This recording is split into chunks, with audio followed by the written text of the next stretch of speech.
Hello everyone, मैं हूं सचिन और आप सबका बहुत बहुत स्वागत है मेरे इस यूट्यूब चैनल पे। जहां हम लोग सीख रहे हैं सी प्रोग्रामिंग। और सी प्रोग्रामिंग के आज के इस क्लास में हम लोग क्या देखने वाले हैं, एक प्रोग्राम देखने वाले हैं। और ये जो प्रोग्राम है इसमें हम लोग क्या करेंगे, हम लोग यूजर से कुछ नंबर्स लेंगे और उनका हम लोग मीन निकाल के दिखाएंगे। क्या करेंगे, हम लोग मीन फाइंड करेंगे। MEAN, mean. अगर आप सबको मीन में कंफ्यूजन हो रहा है तो मैं बता दूं, मीन जो है ये सिम इक्वल टू AVERAG, जैसे एवरेज निकाला जाता है वही मीन है, ठीक है ना।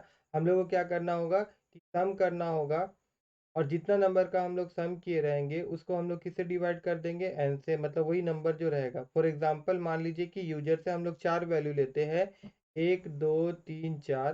तो इनका सम करना होगा और फिर इनको चार से डिवाइड करना होगा। ऐसा करने पे हमको जो मिलेगा उसे हम मीन कहेंगे और इसी को हम एवरेज भी कहेंगे। एवरेज निकालने का भी तरीका यही होता है। तो यही प्रोग्राम हम लोग सी प्रोग्रामिंग में देखने वाले हैं, ठीक है। चलिए इसको मैं हटा देता हूँ और उसके बाद अब यहाँ पे मैंने आप यहाँ पे हम लोग आ गए प्रोग्राम में। सबसे पहले कुछ वेरिएबल्स मैं यहाँ पे डिक्लेयर कर रहा हूँ। जैसे मैं आई एक वेरिएबल ले रहा हूँ, आई। उसके बाद एन।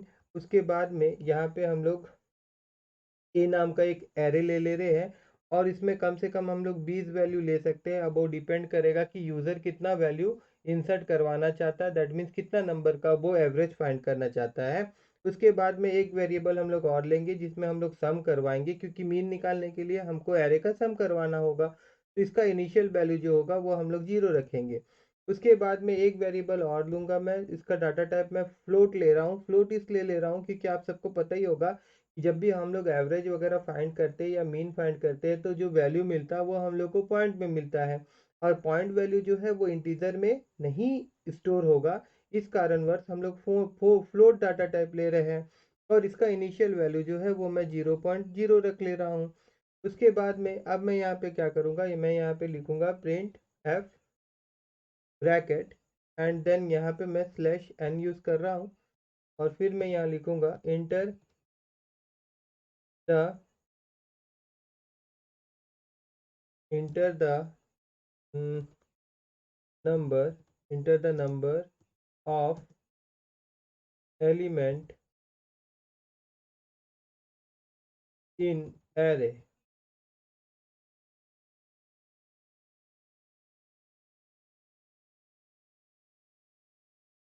उसके बाद में यहाँ पे मैं scanf लिखूंगा।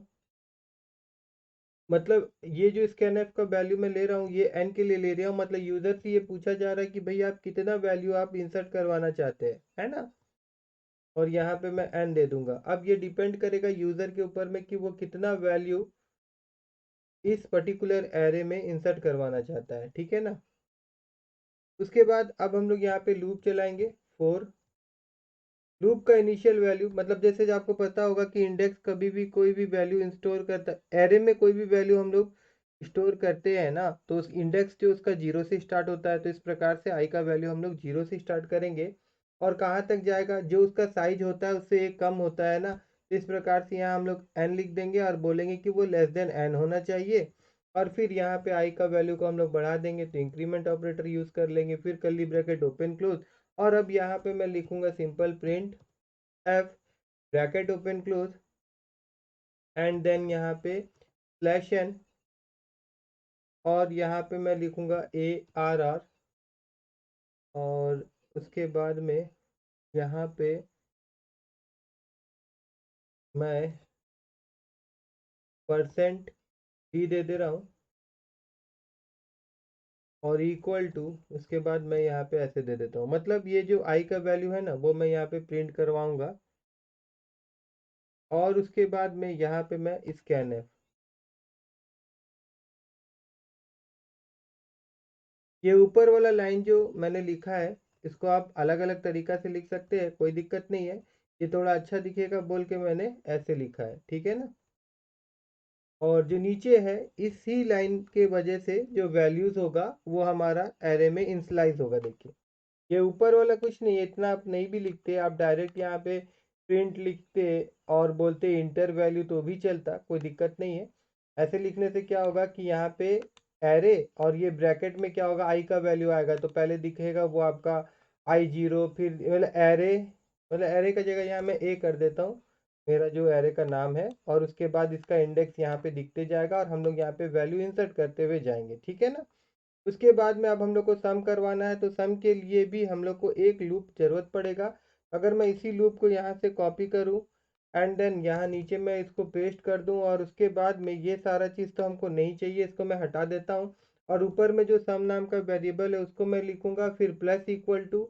आप सबको पता ही होगा ये असाइनमेंट ऑपरेटर है, ऐसे लिख के यहाँ पे अगर मैं ए आई कर दूँ तो जितना भी एरे हम लोग लिए होंगे ना, वो सब क्या हो जाएगा, ऐड हो जाएगा, ठीक है ना।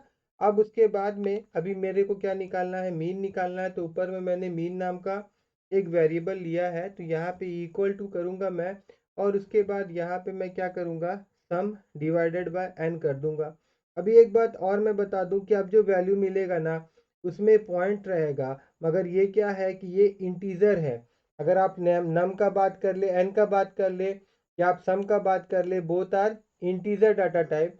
और float is a sorry mean is a float data type.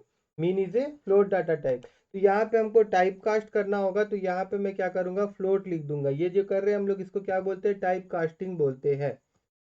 यहाँ पे FLOAT मैंने लिखा, ये आपका फ्लोट हो गया। और उसके बाद अब नीचे यहाँ पे मैं क्या करने वाला हूँ, मैं यहाँ पे सम भी डिस्प्ले करवा देता हूँ एंड साथ ही साथ उसका मीन भी डिस्प्ले करवा दूंगा, ठीक है। यहाँ पे मैं लिखता हूँ print F bracket open close. नहीं तो डायरेक्ट हम लोग सिर्फ मीन ही डिस्प्ले करवाते हैं, सम का कोई ज़रूरत है नहीं। अगर आपको कराने का मन करेगा तो आप कराइएगा। The mean of the array element equal to percent percent dot two F,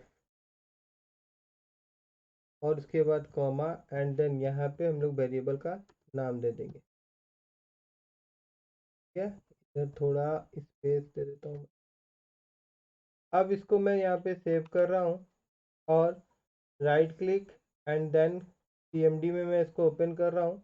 उसके बाद GCC, और फाइल का नाम है program dot C, dot not भी, डॉट सी।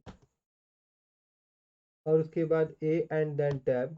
अब यहाँ पे पूछा गया कितना नंबर, तो मैं यहाँ 5 ले रहा हूँ। अब यहाँ पे पहला वैल्यू मैं दे रहा हूँ 2, दूसरा वैल्यू मैं दे रहा हूँ 3, फिर मैं दे रहा हूँ 6, फिर मैं दे रहा हूँ 7, फिर मैं दे रहा हूँ 4। और इंटर करने पे देखिए यहाँ पे दिखा रहा है the mean of the array is 4.40। अब ये सही है या नहीं, अगर आप चेक करना चाहते हैं तो आप इसको कर भी सकते हैं ना। यहाँ पे देखिए पहला नंबर मेरा क्या था, 2 था, फिर 3 था, फिर 6 था, फिर 7 था, और फिर 4 था। देखिए ये हो गया 10, और ये हो गया 10, और ये हो गया 2, दैट मीन्स 22। और कितना नंबर है भाई, 1 2 3 4 5, मतलब 5 से डिवाइड करेंगे।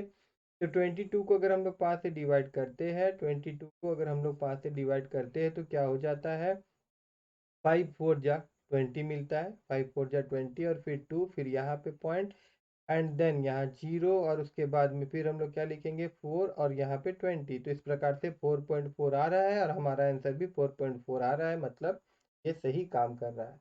तो अगर आप सबको मेरा ये वीडियो अच्छा लगे तो मेरे इस वीडियो को लाइक करिएगा, और मेरे चैनल को सब्सक्राइब करना मत भूलिए, ठीक है।